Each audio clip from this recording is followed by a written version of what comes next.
Hello and welcome to Los Revolucionarios, a program devoted to the work of Latina artists and creative producers who are changing the face of opera on and off stage. My name is Sandra Raquel Bengochea, and on behalf of Opera Cultura, I am proud to welcome Pablo Zinger.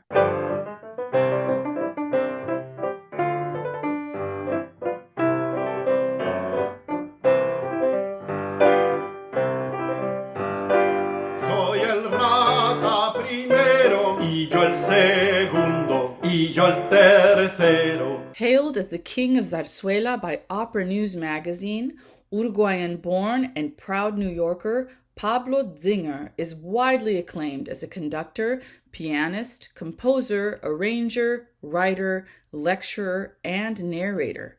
A specialist in Astor Piazzolla, tango, Spanish zarzuela, and Latin American music, he has performed all over the world, conducting and playing with orchestras, singers, and chamber groups throughout the Americas, Spain, Russia, Poland, Slovenia, Japan, Korea, South Africa, Germany, and Norway. He accompanied Plácido Domingo at Washington's Constitution Hall, conducted for Paquito de Rivera's Carnegie Hall 50th anniversary concert, and the Moscow premiere of Piazzolla's María de Buenos Aires. He has narrated Piazzolla's Pueblo Joven at Tokyo's Opera City and accompanied legendary Spanish diva Sara Montiel in New York City. He toured for 10 years with the Valencia-based Zinger Septet and has written for the New York Times, Opera News, and lectured for the New York Philharmonic.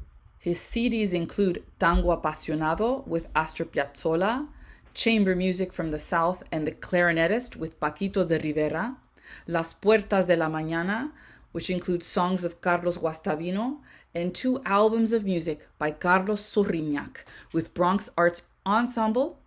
He has written the tango Latin Jewish musical Bella with Ilan Stabans and Las Tentaciones de González, Tiene la Muerte Atada, which premiered in 1999 to a New York Times rave. His show, Bésame Mucho, which is Latinas Sing Latinas, at Repertorio Español, New York City, won the Ola and Ace Prizes 2012 to 2015. As musical director of New York City's Teatro Círculo since 2004, he has directed the music of Tiempo de Tango, Los Entremeses de Cervantes, Love to Love You Baby, and Los Garrabatos de la Luna, and was musical director of the Patti Disney Zarzuela series at the National Hispanic Cultural Center in Albuquerque, New Mexico from 2004 to 2011. As musical director of New York City's Polish Theater Institute, Mr. Zinger conducted Polish operas, concerts, and cabaret presentations throughout the United States and in 5 tours of Poland. Mr. Zinger has a Bachelor's of Music and Master's of Music from my alma mater and his alma mater, Manhattan School of Music.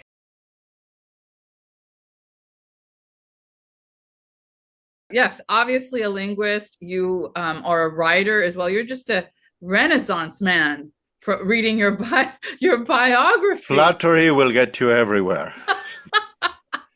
Well, I have written on the side several major articles for the New York Times on themes of Spanish music and culture, like the music of Lecuona, the music of Piazzolla, twice, with whom Piazzolla is somebody I work with personally. I started studying piano on my own initiative at age 8. I had a great piano teacher called Santiago Baranda Reyes when I turned 15 and then entered the National Conservatory in Conservatorio Nacional. At that time, I wasn't a particularly good pianist, but I was always the best sight reader in the bunch. So singers would come and take advantage of me by, plopping music in front of me, and I would read it right away and accompany them, and I loved that. And then when I was 17 years old, since I had developed a reputation as a very good reader, they called me to do a job for an opera called Marta Gruni. And that was my first musical director job. And then when I got to New York in 1976 at age 20, oops, I confess my age. It wasn't much later, 1980, when I was 24 years old, that I was named director musical of Repertorio Español, one of the very major, very old Spanish language companies, more than 50 years old, in New York City. My first production was actually Los Fantásticos, The Fantastics, you know, the Broadway show, but in Spanish. Right, Los Fantásticos, which I kind of translated. Our second production, they said, René Buch called me and said, we should do Zarzuela.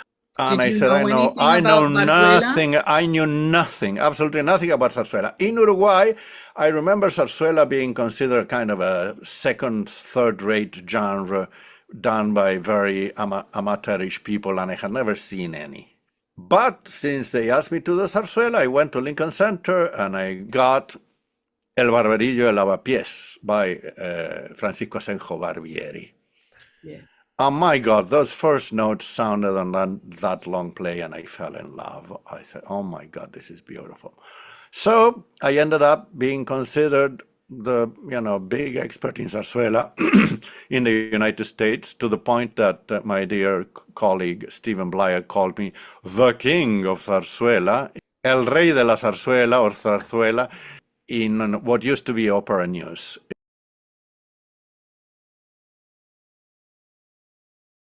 Well, let's clarify. What is Zarzuela? Everybody has trouble. They say Spanish light opera. That's totally wrong, because it's not always light. Sometimes it's very heavy. Oh, yeah. So the short definition is Zarzuela is Spanish musical theater. Just like in America, you have musicals that go from the Fantastics, which is this big, to Sweeney Todd or Showboat or West Side Story, which are this big. The same happens in Zarzuela. Zarzuela's range from small to big, from short to long, from easy to sing to very difficult to sing, etc. They have a big range. The only common element is that they have dialogue interspersed. That's the definition. They have music and dialogue.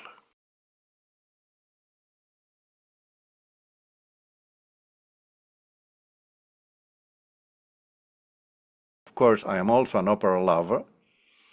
My native language is Spanish, but I also speak pretty good French, Italian, Portuguese, some German, little Russian, little Polish, and little Yiddish.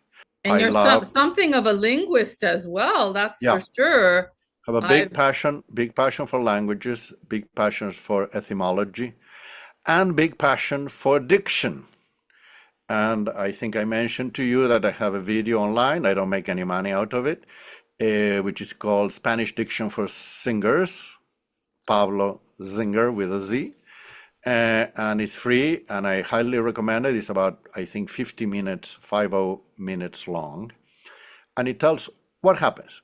When you told me you are also an alumna of Manhattan School of Music. When I got there, I started playing for singers, and they asked me to play Spanish stuff, and their diction was atrocious.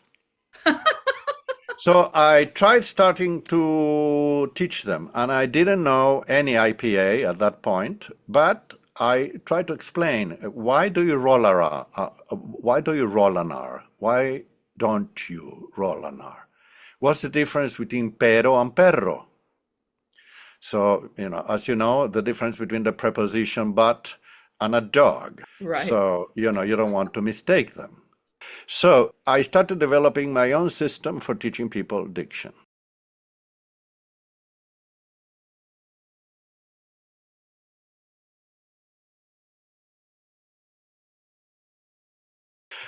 Right. I got a call on the phone in 1987 in my home, and somebody came in on the other side in Spanish and said, I'd like to speak. Should I tell it in Spanish or should I tell it in English? You could tell it in Spanish. Absolutely. Okay. Love to hear it. Quiero hablar con Pablo Zinger. Sí, habla él. Mira, te habla Astor Piazzolla y te llamo porque quiero que seas el director musical de mi próxima producción en Nueva York. No jodas, ¿quién habla? Translation is, he wanted to speak to me. He said it was Astor Piazzolla. I thought it was a joke, and he said, "Well, don't mess with me.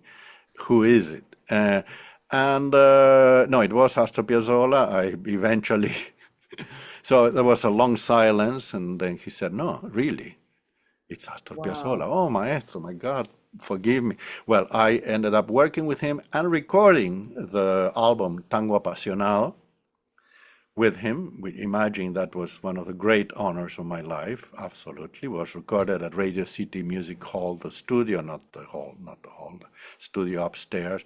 Beautiful studio with a gorgeous 9-foot Steinway, and one of the great pleasures of my life.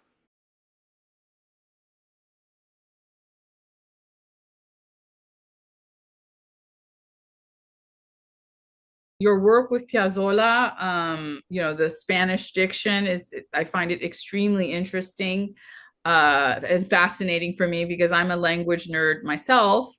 Uh, I guess my question would be, what is your favorite opera to conduct? Is there when someone says, "Hey, would you like to conduct this?"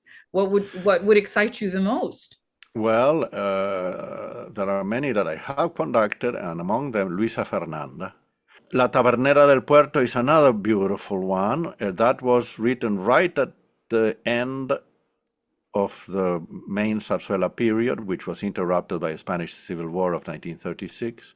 There is one little one which is very charming, which is called El Barbero de Sevilla, and is not the Barber of Seville or El Barbiere di Siviglia, which we know by Rossini, but is something else which the plot has to do with people performing the Barber of Seville.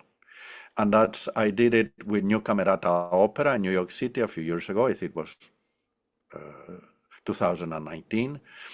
And it's a charming one. And that has only 9 roles. One thing I haven't done and I love is Frida by Robert Xavier Rodriguez. Right. Yes. I would love to conduct La Bohème again or Carmen again. Carmen I've never conducted, but I know very well. Which, by the way, Really? That's a shock. What, that I haven't conducted it? Carmen. Well, I haven't conducted it because I don't really have a major career as an opera conductor. Because I have specialized on Spanish music and Latin American music, and I have made a living out of performing, conducting, teaching, etc., this stuff. If somebody calls me for that, I would happily do it. I would some think people that have been having doing you all. be a conductor of conducting Carmen would provide a very unique and right a huge perspective, given the experience Could that you be. had with Listen, I'll name authentic you my manager. music from Spain, right? I mean, you have this opera that is, Listen, I'll give you 15%, no problem. Yeah. I'm I'll Let's talk business. there's Let's do anybody lunch. out there that wants to hire Pablo Zinger for Yes, Carmen, yes. do Call it. I you. will fly Yes, there. call you. Yes, call you and you get me the gig.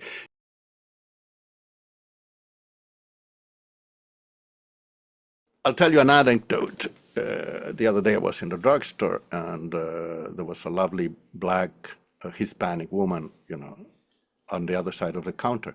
I started speaking to her in Spanish. She says, "Oh, you speak, usted habla español. Yo pensé que usted era blanco." Sí, soy blanco.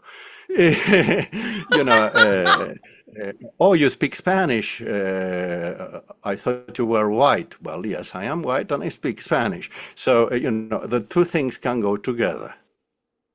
People ask you, are you proud of being a Latin? Are you proud of being a Jew? Are you proud of being this?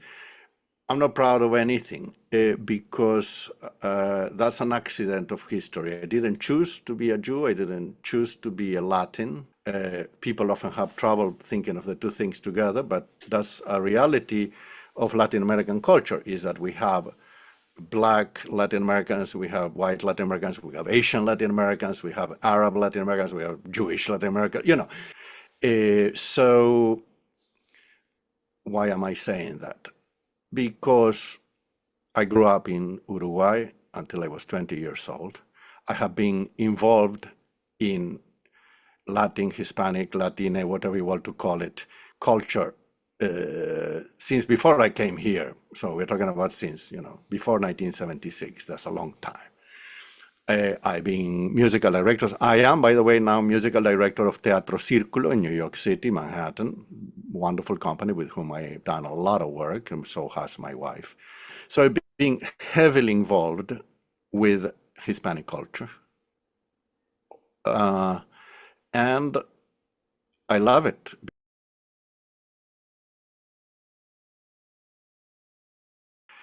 I love various cultures. I think in general, it would be lovely to have a world in which we understood the other.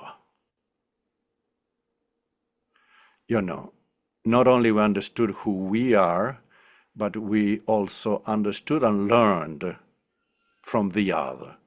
And there are multiple others. The earth is very diverse. And I think the ability to learn the best of every culture and the worst also know, what are the bad parts, because part of the thing is also to understand when your own culture misbehaves. Of course. That's It's beautiful. important to accept. It's important to accept and understand, what are the sins of your nation? What are the sins of your ethnia? What are the sins of your culture? Because let's face it, every country has also its dark past.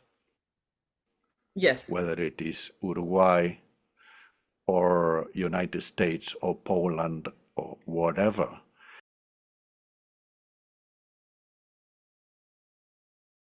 By the way, you know how many years the Met did not do a Spanish opera? I want to say since Granados' opera that he. You're almost right. Granados' opera, that's one. That's Goyescas. That was 1915. So am I right? Am I correct? Almost. You're 50% there. Well, that was the one before. The last one was De Fallas la Vida Breve, which, if memory serves, they did in something like 1925. Oh, jeez. So that means they spent 99 years without doing a Spanish opera. And how do you feel about that, given not who very you are? good, not very good. But I was happy to see Florencia en el Amazonas done in a lovely production. Eileen Perez was just sublime, wonderful soprano. I saw it at the Met with my wife, and I'm going to see Aina Damar in a few days by my friend and fellow member of the Jewish Latin American Mafia, Osvaldo Golichov. That's wonderful that they are now doing a lot more Hispanic works as well as African American works. They've done 2 or 3 or more African American works in the last few years. I think finally waking up to multiculturalism, which is what this country is all about. Absolutely. Not necessarily about the primacy of white Anglo-Saxon Protestants at all, but about the fact that we are influenced by so many different cultures, all of which I appreciate, whether they are, the Italians, the Irish, etc., the Hispanics, the African Americans, etc., the indigenous. Right. Well, this has been a wonderful conversation, Maestro. It's been such a pleasure to meet you. Thank you so much for this interview. Thank you. It's an honor and a privilege, and I look forward to meeting you in person and hopefully seeing Héctor Armienta again, and I wish you all the best and at your service. Wonderful. Gracias. Un gran placer. Igualmente, muchísimas gracias. Nos vemos.